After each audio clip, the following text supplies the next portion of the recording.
Herkese merhaba, kanalıma hoş geldiniz. Bugün yapımı kolay dondurmalı irmik helvası yapıyorum.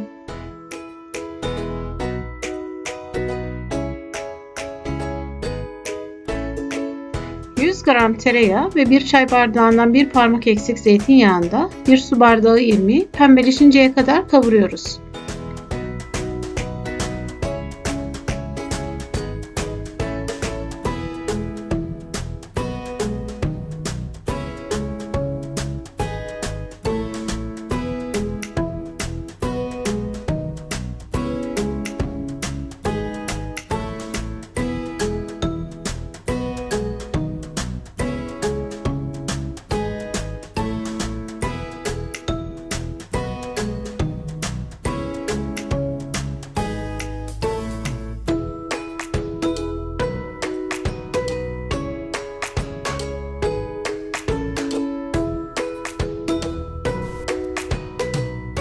Kavrulan irmiğe 1 su bardağı şekeri ekliyoruz.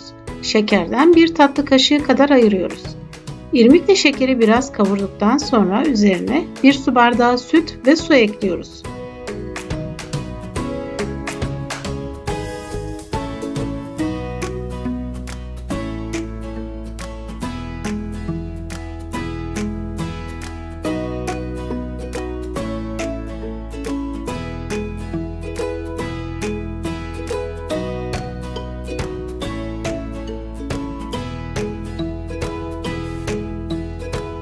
Helva kaynadıktan sonra altını kısıp kapağını kapatıp suyu çekene kadar pişiriyoruz.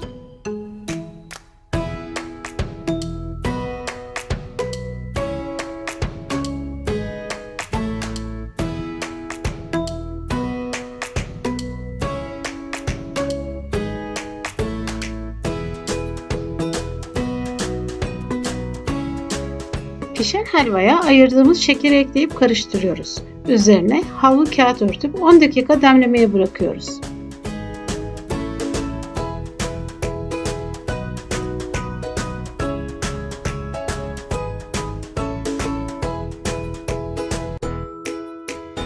Demlenen helvayı dondurma ile servis ediyoruz. Afiyet olsun. Videomu beğenmeyi ve kanalıma abone olmayı unutmayın lütfen.